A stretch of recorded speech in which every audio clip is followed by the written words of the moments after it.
பச்சை புடவைக்காரியாய் உன் தாய் மீனாட்சி நான் இன்று வந்திருக்கிறேன். நிலையற்ற இந்த வாழ்க்கையில் உன்னோடு பலர் வருவார் போவார். உயிருக்கு உயிராக பழகுபவர்கள் கூட ஒரு நாள் விலகிச் செல்வார்கள். ஆனால் நீ எப்படி எந்த சூழ்நிலையிலும் என்னை விட்டு விலக மாட்டாயோ, அதே போல நானும் உன் வாழ்வில் இறுதி வரை வருவேன். உன்னை எப்போதும் வழி நடத்துவேன். உன்னுடைய எந்த கவலையாக இருந்தாலும் அதை நீ என்னிடம் பகிரும்போது உன் மனம் கொஞ்சம் அமைதியடைகிறது. இப்போது உன் மனதில் கவலைகள், குழப்பங்களாக உள்ளன அல்லவா? அதை நான் நிச்சயம் தெளிவுபடுத்துவேன்.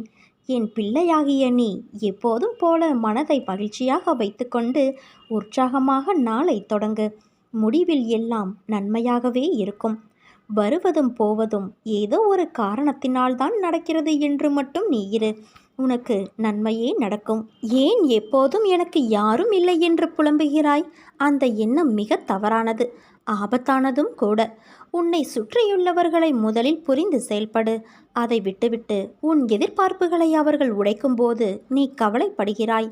உலகில் இன்று பலர் சுயநலமில்லாமல் எந்த செயல்களையும் பிறருக்கு செய்வது இல்லை. அப்படிப்பட்டவர்களிடமிருந்து சற்று விலகி இருப்பதுதான் உனக்கு நல்லது. நீ என்ன தவறு இழைத்தாய் வருத்தப்படுவதற்கு? உன்னை ஏமாற்றியவர்களே நம்பிக்கையோடு செயல்படும்போது நீ அவர்களை விட அதீத நம்பிக்கையோடு செயல்பட வேண்டும். எந்த சூழ்நிலையிலும் உனக்கு யாரும் இல்லை என்று வருந்தாதே. உலகில் உள்ள அனைவருக்கும் ஒவ்வொரு விதமான சுமைகள் இருந்து கொண்டேதான் இருக்கும். உனக்கு சிறியதாகப்படும் பிரச்சனை மற்றவர்களுக்கு பெரியதாக இருக்கும். அவர்களுக்கு சிறியதாக தெரியும் பிரச்சனை உனக்கு தலையாய பிரச்சனையாக இருக்கும். உன் வாழ்வில் தைரியமாக உன்னை சூழ்ந்துள்ள துயரங்களை எதிர்த்து நின்றால்தான் அதை வெற்றி காண முடியும். நீ போகும் பாதையில் மிக மோசமான மனிதர்கள் ரூபத்திலோ வேறு ஏதாவது ஒரு வழியிலோ உனக்கு தடைகள் வந்திருக்கும், இனியும் வரும். ஆனால் நீ அஞ்சாதே. தைரியமாகவும் நம்பிக்கையோடும் உன் இலக்கை நோக்கி போய்கொண்டே இரு. உன் கடமைகளிலிருந்து ஒரு நாளும் தவறாதே. நீ இதுவரை சந்தித்த வேதனைகள் எல்லாம் எப்படி காணாமல் போனது என்று நினைத்து நீ வியக்கும் அளவிற்கு நிச்சயம் மாறுதல்கள் நடைபெறும். நம்பிக்கையோடு நான் கூறும் வார்த்தைகளை பின்பற்று. எவையெல்லாம் நீ இழந்தாயோ அதைவிட அதிகமாக நான் உன்னை வந்து சேரும்படி செய்வேன்.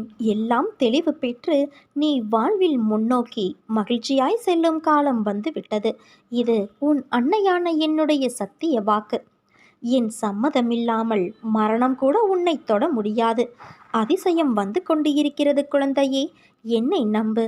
நீ நினைக்க முடியாத மிகப்பெரிய அற்புதத்தை உன் வாழ்வில் நான் விரைவில் நிகழ்த்துவேன். நல்ல செய்தி ஒன்று உனக்காக காத்து கொண்டு இருக்கிறது. மகிழ்ச்சியோடு நீ தயாராக இரு. நீ என் அருகில் இருக்கும் பாக்கியம் உனக்கு கிடைக்க வேண்டும். அதன் பிறகு தாண்ட முடியாதது எதுவுமே இல்லை. கொஞ்சம் கொஞ்சமாக அனைத்து விஷயங்களும் ஓர் ஒழுங்கிற்கு வந்து நிற்கும். ஓய்வெடுப்பதோ பேசுவதோ நடப்பதோ எந்த வேலையை செய்தாலும் சரி, ஒவ்வொரு கணமும் அசைக்க முடியாத நம்பிக்கையை என்னிடம் கடைப்பிடித்தால் பக்தன் தான் விரும்பிய மனோரதங்கள் அனைத்திலும் நிச்சயம் நிறைவு பெறுவான். நன்மைகள் என்பது காற்று போல. நாம் ஒருவருக்கு நன்மை செய்தால் அது நிறைய பேருடைய வாழ்க்கைக்கு வெடிவெள்ளியாய் இருக்கும். அது தரும் மன நிம்மதியும் நிறைவும் தான் நிரந்தரம்.